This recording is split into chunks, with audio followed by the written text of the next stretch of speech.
নুনমাটিৰ পাছত এইবাৰ মৰিয়নীত কিশোৰী নিৰুদ্দেশৰ ঘটনা সোমবাৰৰ পৰা সন্ধানহীন হৈ আছে দুগৰাকীকৈ কিশোৰী মৰিয়নীৰ কিশোৰীৰ মোবাইল লোকেশন ওলাইছে গুৱাহাটীৰ ৰাজগড়ত আৰক্ষীৰ বিৰুদ্ধে ভুক্তভোগীক অপমানৰো উঠিছে ভয়ংকৰ অভিযোগ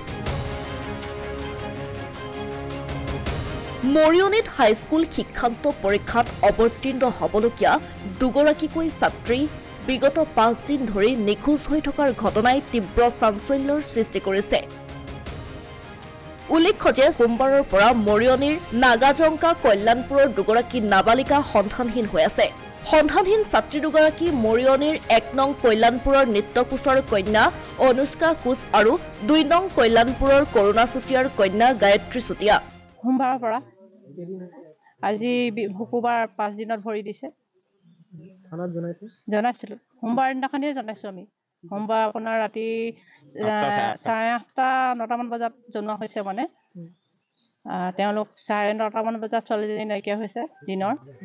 আপোনাৰ বিচাৰ কৰা মেলা পাছত নোপোৱা তাবি পুনৰ প্ৰশাসনৰ ওচৰত চাপিছিলো সোমবাৰ ধৰি লওক 8:30 মান বজাত কিন্তু আজিলৈকে তেওঁলোকে কোনো সন্ধান আমাক উলিয়াই দিব পৰা নাই আৰু কোনো মুহূৰ্ততে আমি নোপোৱা হৈ আছো সেইকাৰণে আপোনালোকৰ ওচৰত চাবি যে ছোৱালীজনী মই সকলো মাজে ঘূৰাই পাওঁ সেইবাবে আপোনালোকৰ ওচৰত অনুৰোধ কৰিছো আৰু আশা কৰিছো যে আপোনালোকে ছোৱালীজনী মোৰ মাজলৈ কঢ়িয়াই আনি দিয়ে আছিলে আজিৰ পৰা মিটিং চলিলেহেঁতেন মোৰ ছোৱালীজনী সোমবাৰ নিৰুদ্দেশ হৈ আছে আমাক জনাই একেলগে দুইজনী ছোৱালী সন্ধানহীন হৈছে একেলগে এজাহাৰ দিয়া আছে দুইজনী একেল নামতে আছে একেখন এজাহাৰতে আছে নামটো উল্লেখ্য যে গায়ত্ৰী চুটিয়া এইবাৰ হাইস্কুল শিক্ষান্ত পৰীক্ষাৰ পৰীক্ষাৰ্থী আছিল আনহাতে অনুষ্কা নামৰ সন্ধানহীন ছাত্ৰীগৰাকীয়ে ঘৰৰ এগৰাকী বাইকলৈ হোৱাটছআপ যোগে প্ৰেৰণ কৰিছে বাৰ্তা আমি ভালে আছো আমাৰ কাৰণে চিন্তা কৰিব নালাগে ইফালে লোকেশন ট্ৰেকিংত দুইগৰাকী কিশোৰীৰ লোকেশন ওলাইছে গুৱাহাটীৰ ৰাজগড়ত ফটককে মানে মোবাইলটো খুলিছিলে মোবাইলটো খুলোতে এধৰ ঘৰৰ পৰা মোক ফোন কৰি পিনে ক'লে মোবাইলটো খুলিছে তেতিয়া লগে ওচি ছাৰক লগে দিয়া হ'ল দিয়াৰ পিছত লগে আৰক্ষী মানে ওচি ছাৰে লগে চাই পিনে লোকেশ্যনটো দেখুৱালে গুৱাহাটী আপোনাৰ ৰাজগড় কমাৰ্চ কলেজ এনেকৈ বুলি ক'লে আমিতো নাজানো আৰু বৰ্তমান শেহতীয়াকৈ সেই কালি মেছেজ এটা পালে আমি একেলগে আছো দুইজনী ভালে আছো তহঁতি কোনো চিন্তা নকৰিবি কিন্তু মোলৈ নাই দিয়া যেনিবা এই আমাৰ সেই ভাগিনজনীলে দিছে ইফালে সহায় বিচাৰি আৰক্ষীৰ কাষলৈ গৈ বাৰে বাৰে অপদস্থ হোৱাৰ কথা উল্লেখ কৰিছে পৰিয়াল দুটাই গ'লে ঘূৰা পচা কৰা মানে মেলিলে কয় যে আপোনালোকৰ ছোৱালী কয় আপোনালোকে গাইড দিব নোৱাৰে মেট্ৰিক দিবলগীয়া ছোৱালী আপোনালোকে গাইড নিদিয়াকে ছোৱালী বৰ্তমান আমুক তামুক সেনেকে মানে কৰে মৰিয়নী অচি ডাঙৰীয়াই কয় আৰু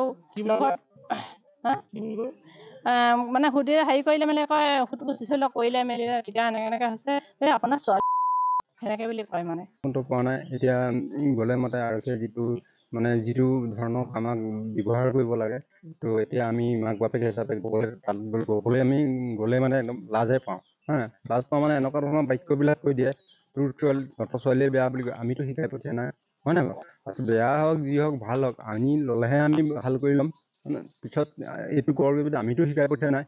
অকল আমাক সেইটোকে তেনেকুৱা ধৰণৰ কমেণ্টবিলাক দি থাকিলে মানে আমি বৰ দুখ পাওঁ ছাত্ৰী দুগৰাকীৰ জীৱনক লৈ এতিয়া শংকিত হৈ পৰিছে পৰিয়ালৰ লোক